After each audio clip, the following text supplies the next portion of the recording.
Meus amados, hoje nós vamos dar continuidade à nossa série, O Discípulo Radical. Hoje nós vamos para a mensagem 4. E o tema da mensagem 4 é Tornando-se um discípulo radical. Tornando-se um discípulo radical. Vamos ler o nosso texto inspirativo dessa série, Romanos capítulo 6, versículo 13, mas eu quero fazer diferente. Eu quero que nós venhamos a ler esse texto juntos, em alto e bom som. Vocês já estão acostumados com esse texto.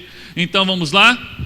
Ofereçam-se a Deus como quem voltou da morte para a vida.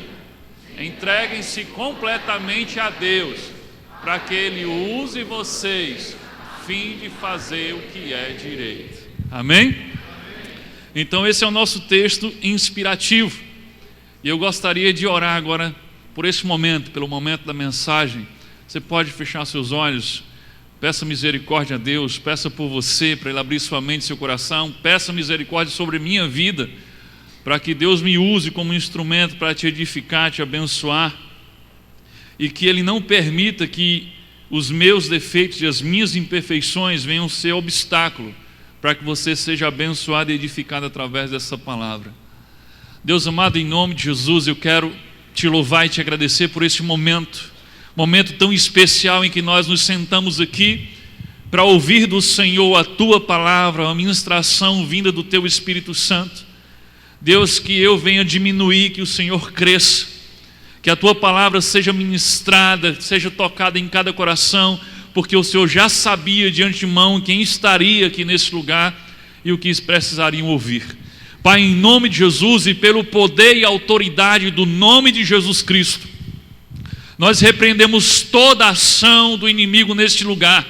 Toda armadilha do inimigo seja lançada por terra, está repreendido agora em nome de Jesus, que ele não tenha poder de atrapalhar aquilo que o Teu Espírito Santo quer fazer no nosso meio agora. E nós damos toda a liberdade ao Teu Espírito Santo para ministrar as nossas vidas e falar o nosso coração. É assim que nós te oramos em nome de Jesus. Amém. E louvado seja o nome do Senhor. Então, Romanos 6,13, ofereçam-se a Deus como quem voltou da morte para a vida, entreguem-se completamente a Deus, para que Ele use vocês, a fim de fazer o que é direito. Entregar-se não parcialmente, mas completamente nas mãos do Senhor. Como eu tenho dito semana após semana, ser um discípulo radical não é uma sugestão de Deus, mas é um mandamento, é uma ordem, é uma obrigação. Deus não aceita menos do que isso. Deus não aceita menos do que um compromisso radical. Deus não aceita menos do que uma entrega radical. O que Paulo está dizendo é uma entrega completa. Entreguem-se completamente, como quem estava morto e agora foi ressuscitado, como quem tinha perdido tudo, mas agora ganhou a vida. Então não há razão para que você não a ofereça àquele que te deu de novo a vida, que fez você nascer de novo. Como eu tenho dito também toda semana, não há um versículo sequer nesta palavra que dê margem para você entender que pode ser um cristão parcial, que dê margem para você entender que você pode ser um discípulo nas horas vagas, ou que você pode ser um discípulo nos finais de semana. Não existe uma só passagem, um só versículo, uma só frase nessa palavra que diga isso a você, que te dê autorização para não ser um discípulo radical. O que eu digo é que ninguém suportará as dificuldades, as provações, as perseguições e as tentações da vida cristã, a não ser que ele seja um discípulo radical, porque se não for, não aguenta, desiste. É como aquela semente que foi plantada entre os espinhos, e quando ela começou a crescer, os espinhos a sufocaram, e ela não foi adiante, porque ela não aguentou a pressão, porque não era discípulo radical. O que nós temos visto, e com tristeza temos visto, é que existe um grande número e um crescente número de discípulos de Jesus que estão meio que doentes espirituais, o que eu diria que estão numa anemia espiritual. E os sintomas são claros. Quais são os sintomas da anemia espiritual? Desencorajamento, perda da motivação pelo serviço, frustração, tendência a se envolver em conflito com os irmãos. Por quê? Porque perdeu o foco, e quando você tira o foco de Deus, você começa a pôr o foco em quem está do seu lado, e você começa a ver o defeito de todo mundo, e aí você começa a se envolver em conflitos. Apatia, desesperança, pessimismo. Esses são alguns sintomas da anemia espiritual. E essa doença, ela tem efeitos gravíssimos. Alguns dos efeitos da anemia espiritual é que o primeiro efeito é que você se afasta do serviço. Você já não quer mais servir, você quer entregar o seu posto de serviço no reino. O segundo efeito é que você começa a se afastar dos irmãos. E o terceiro e último efeito, e mais desastroso de todos, é que você termina por se afastar de Deus. Primeiro você começa se afastando do serviço. Eu não quero mais me envolver em nada, eu não quero mais servir em nada, eu quero só ficar sentado aqui e ouvir. O segundo efeito, você não trata o primeiro. O segundo efeito é que você começa a se afastar dos irmãos, se afastar da comunhão, você já não tem mais relacionamentos. E consequentemente o terceiro efeito é que você começa a se afastar também da presença de Deus. Anemia espiritual, esses são os sintomas, essas são as consequências. E se você está sentindo algum desses sintomas, então você precisa buscar tratamento urgente, porque senão você vai terminar se afastando realmente de Deus. É por isso que a pergunta principal da mensagem de hoje é a seguinte: o que devo fazer para me proteger da anemia espiritual e me manter como um discípulo radical? Porque não é só se tornar um discípulo radical, mas é como se manter como um discípulo radical. Porque de repente você vai lá e tem uma semana radical, mas depois você entra na anemia espiritual e passa um mês como um anêmico, um discípulo anêmico. Então não é só se tornar um discípulo radical, mas também se manter. Então como faço para evitar a anemia espiritual em minha vida e me tornar um discípulo radical? Você pode pegar o seu esboço aí, pega a caneta, você já pode completar. Primeiro, preciso proteger o meu coração. Primeira coisa para evitar a anemia espiritual, me tornar um discípulo radical, eu preciso proteger o meu coração. Olha só o que diz Provérbios capítulo 4, versículo 23. Provérbios 4, 23 diz assim: acima de tudo, ou seja, a coisa mais importante, guarde o seu coração, pois dele depende toda a sua vida. Acima de tudo, guarde o seu coração, porque dele depende toda a sua vida. Se você deixar o seu coração ser contaminado, se você deixar o seu coração ser endurecido, se você deixar o seu coração esfriar, então toda a sua vida estará em risco. E quando a gente fala em termos espirituais, o seu relacionamento com Deus está em risco. Você já deve ter ouvido aquele clássico, né? Aquela história que tem o Mágico de Oz, que tem um personagem bem interessante, que é o Homem de Lata. E qual era o grande problema do Homem de Lata? É que ele não tinha coração, e ele era louco para amar, mas ele não tinha coração.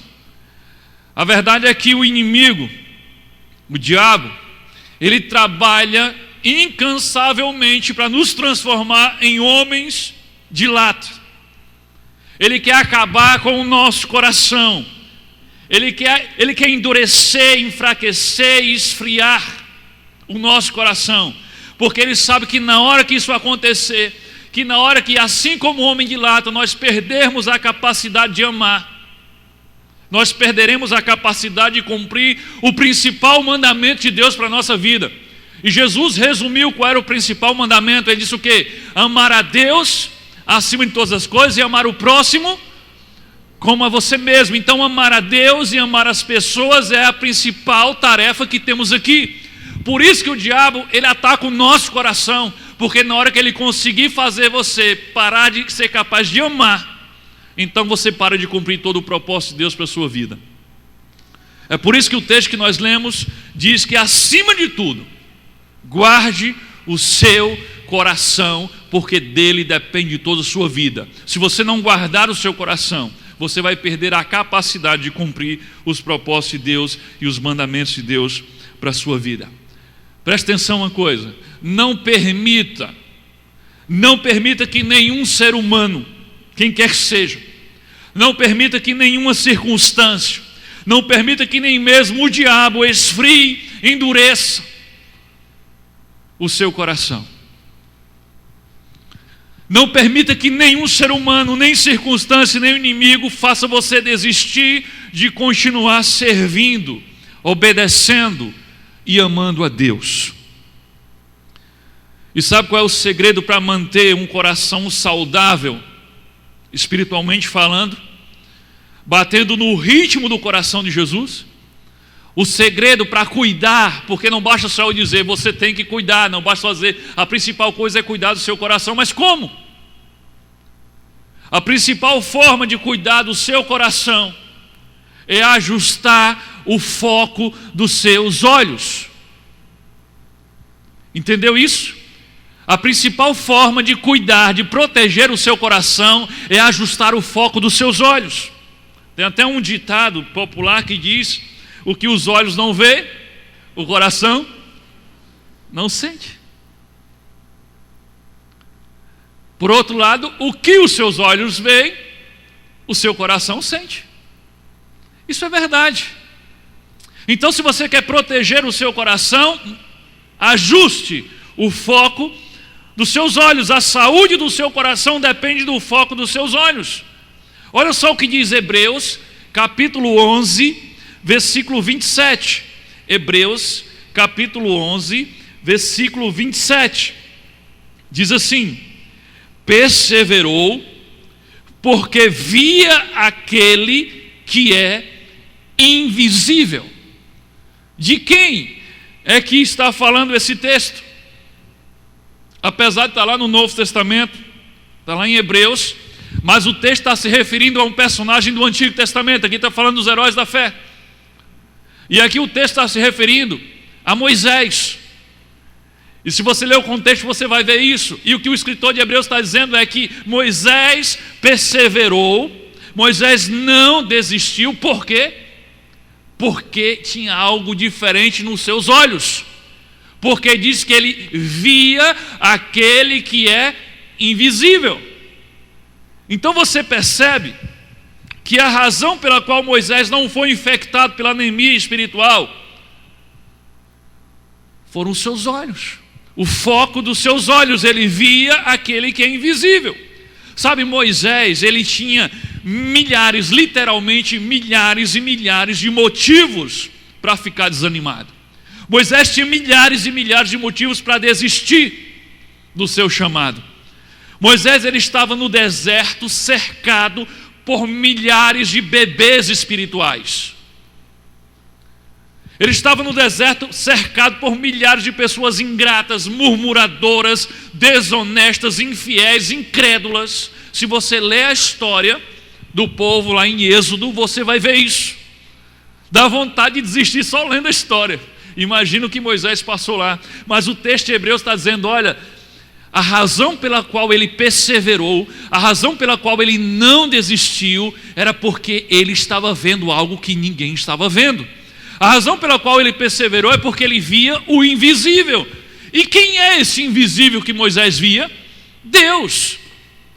Moisés via aquele que é invisível. Moisés via aquele que a maioria que murmurava não via. Moisés via aquele que aqueles bebês espirituais não viam. Ele estava focado em Deus. E essa é a razão pela qual ele cuidou e protegeu o seu coração.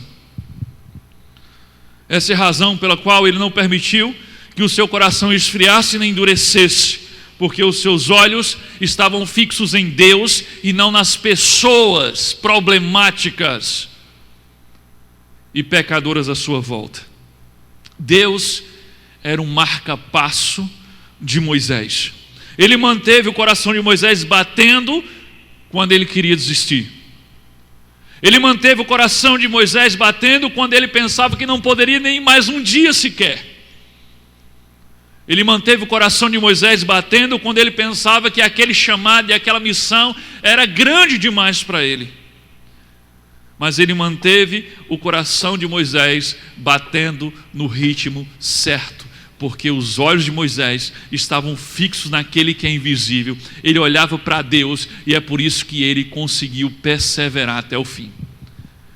É por isso que ele não foi contaminado com a anemia espiritual.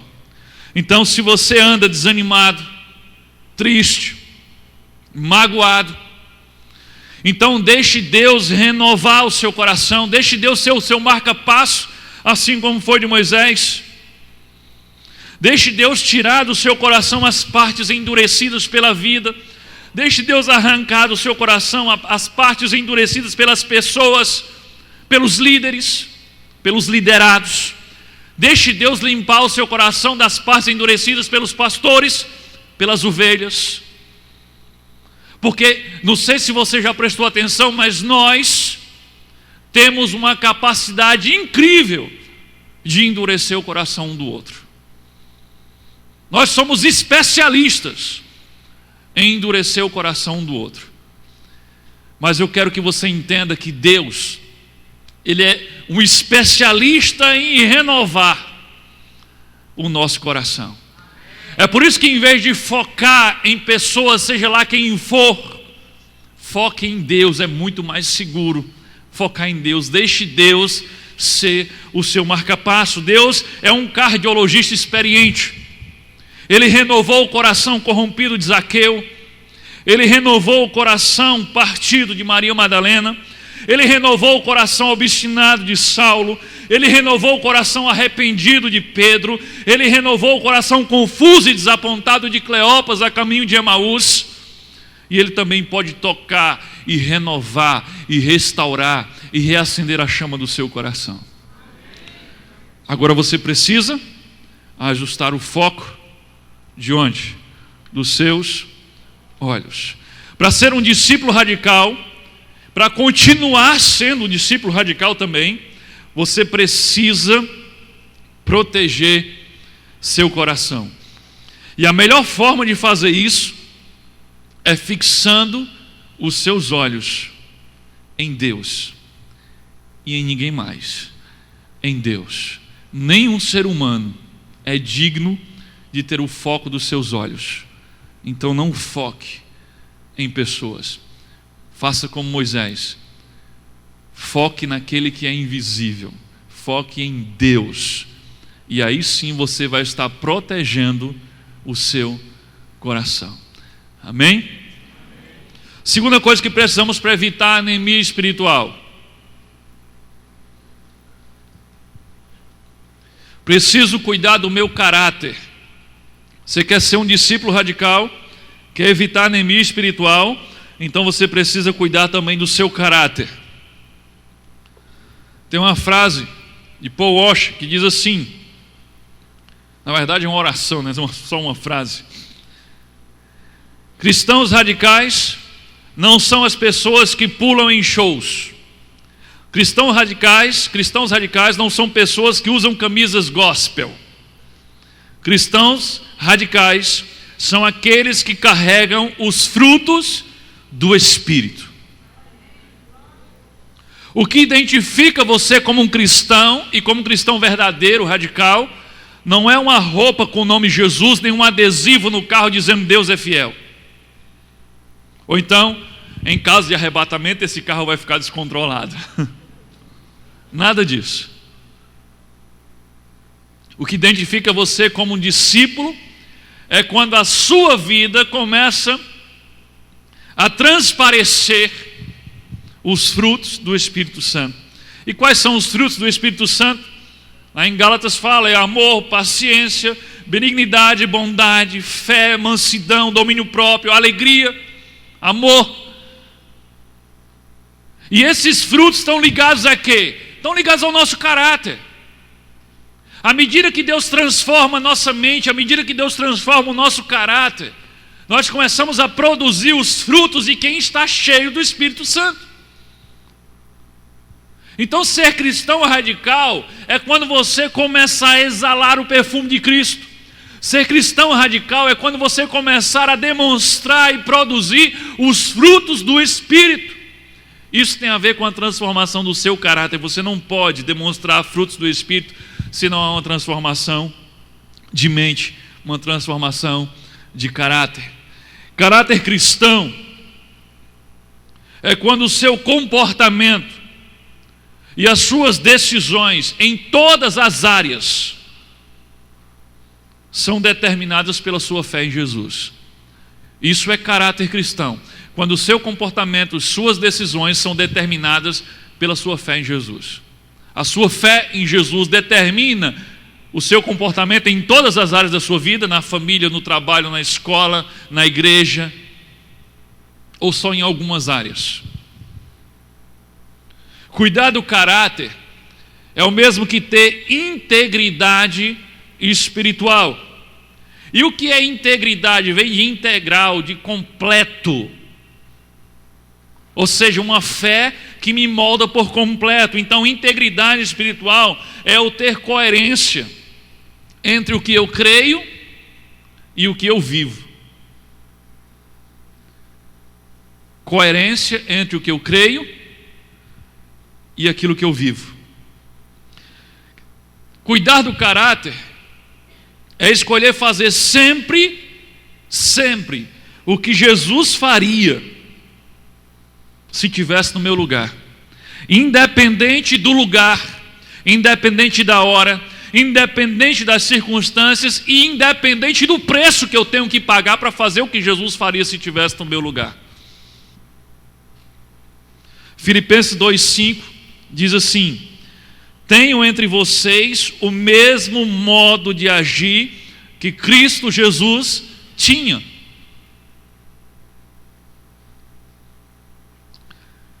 Termos o mesmo modo de agir que Jesus. Então, imitarmos Jesus no nosso dia a dia. Não às vezes, mas sempre. Não quando me for conveniente, mas sempre. É muito comum nós vermos pessoas cuja integridade vai até o limite das suas conveniências. São honestos, sim. Fazem o que é certo, sim, até o ponto em que a sua honestidade, até o ponto em que fazer o que é certo não lhe custe nada.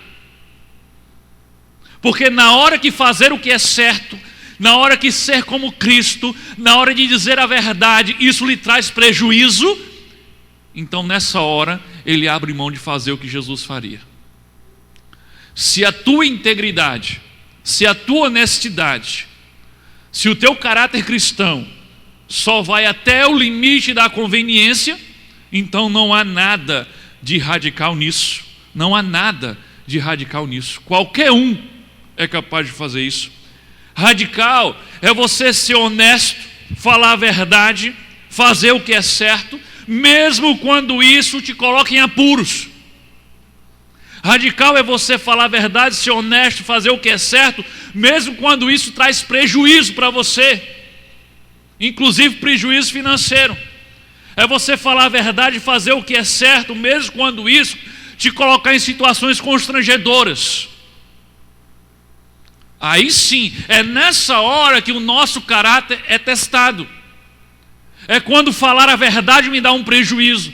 É quando fazer o que é certo me causa problemas. Aí é nessa hora que eu sei se tem ou não tem o caráter. Porque fazer o que é certo quando me é conveniente, qualquer um faz. Não há nada de radical nisso. Quer ver um exemplo? Você está lá no estacionamento do supermercado, você está manobrando o seu carro, e aí você não presta atenção e bate num outro carro que está estacionado. Você olha para um lado e para o outro, não há ninguém. Você dá uma olhada, não tem câmera. Ninguém viu, você está sozinho. O que é que você faz? Você, perna para que te quero? Você vai embora, ninguém viu? Ou você vai procurar o dono do carro que você amassou? E se não encontrar, vai pelo menos fazer um bilhete com o seu telefone e deixar lá no para-brisa dele: amassei seu carro, ligue para mim que eu quero pagar a conta. Aí eu digo que sou cristão radical, mas numa hora dessa, eu ajo como se não fosse cristão. Porque naquela hora fazer o que é certo vai me trazer um prejuízo. Naquela hora era bem mais cômodo para mim, mais conveniente, fingir que não vi e ir embora. Você já está com o seu carro amassado, sem dinheiro para ajeitar o carro, aí vem um desavisado no trânsito e dá uma encostada no seu carro. Aí você desce, pelo amor de Deus, olha o que você fez no meu carro. Aí você bota ele para pagar a conta do amassado que você já tinha, dizendo que foi ele que fez. São coisas simples do dia a dia, mas onde fazer o que é certo lhe traz algum tipo de prejuízo. E aí? É nessa hora que a gente sabe se você tem caráter ou se você não tem caráter. Integridade espiritual é você não se deixar levar por nenhum tipo de pressão, nem pela opinião dos outros, nem fazer o jogo político desse mundo. Manter a integridade espiritual não é fácil. Isso significa que na maioria das vezes você vai ter que andar na contramão do mundo, você vai ter que tomar decisões impopulares, você vai ser chamado de besta, de careta e até de otário. Porque tu é muito otário mesmo, porque ninguém viu e tu foi atrás do cara para pagar o prejuízo. Você é besta. Se ele tivesse no seu lugar, ele não fazia isso. Sim, mas é porque talvez ele não conhece o Jesus que eu conheço.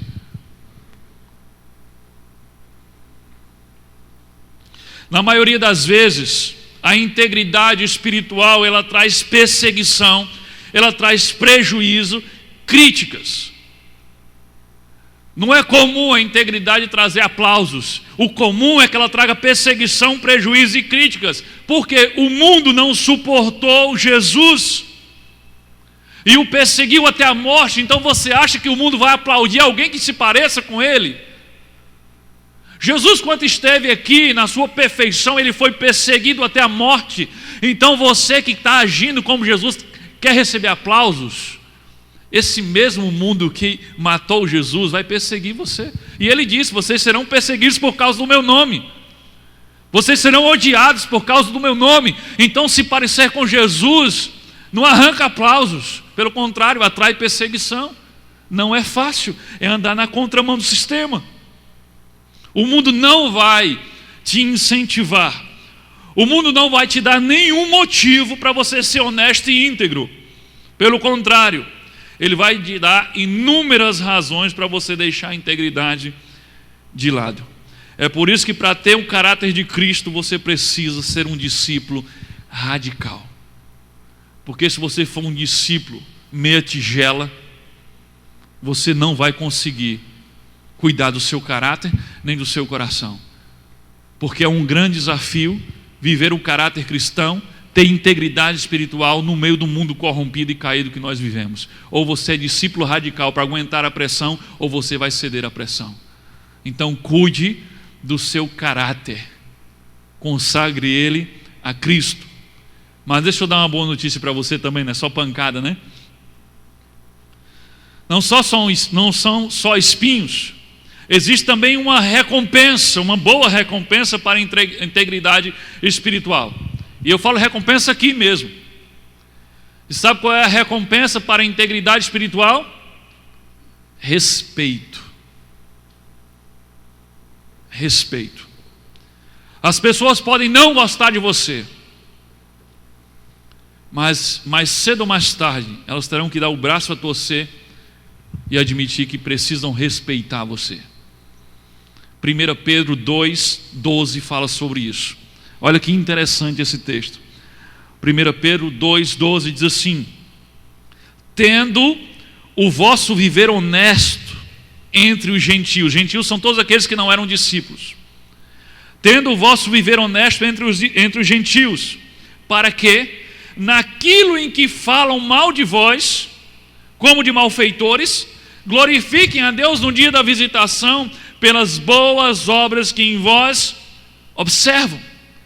O que Pedro está dizendo aqui é que se você tiver um viver honesto no meio dos gentios, no meio dos descrentes, mesmo aqueles que falam mal de você, que dizem que você é um malfeitor, que caluniam você, vai chegar um momento em que eles terão que glorificar a Deus ao contemplar as suas obras.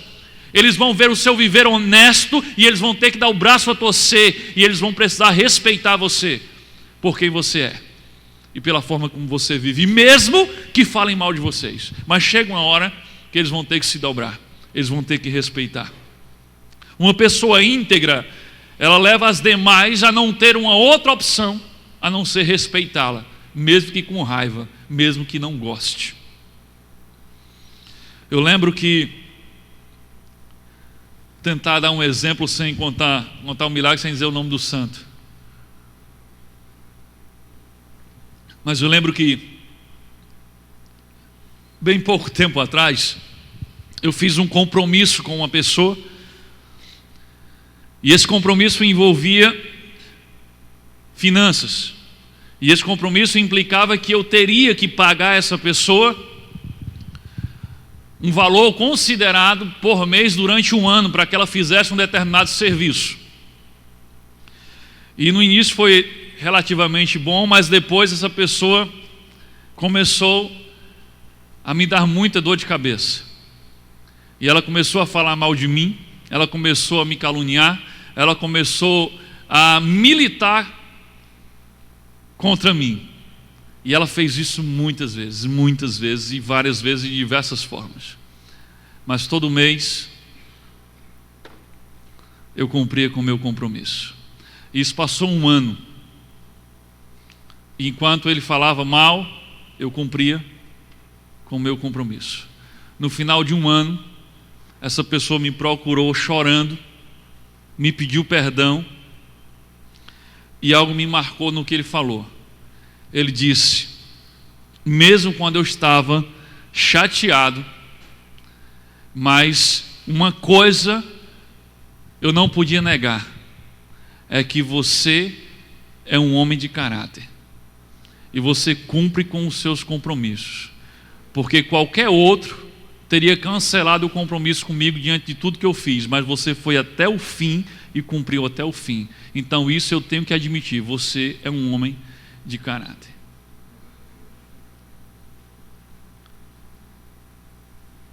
Mesmo não gostando mais de mim, mesmo não concordando comigo, mas ele teve que admitir, porque o meu agir honesto deixou ele sem outra opção a não ser admitir que eu era honesto. Então você ganha o respeito mesmo de quem não gosta de você, porque não há como negar. Agora não é da noite para o dia. Eu aguentei ele um ano. Não foi um mês, foi um ano. O respeito vem mais cedo ou mais tarde, mas eles vão ser obrigados a respeitar você. É como Pedro diz: se tivermos o nosso viver honesto, mesmo as pessoas que falam mal de vós, uma hora terão que dar o braço a torcer e admitirem que somos homens e mulheres de Deus, que temos um viver íntegro e temos caráter. Um discípulo radical cuida do seu caráter, porque o seu caráter tem que refletir a imagem de Cristo em todos os momentos, não só nos bons momentos, em todos os momentos e em todas as áreas da sua vida. Amém? Então cuide do seu caráter.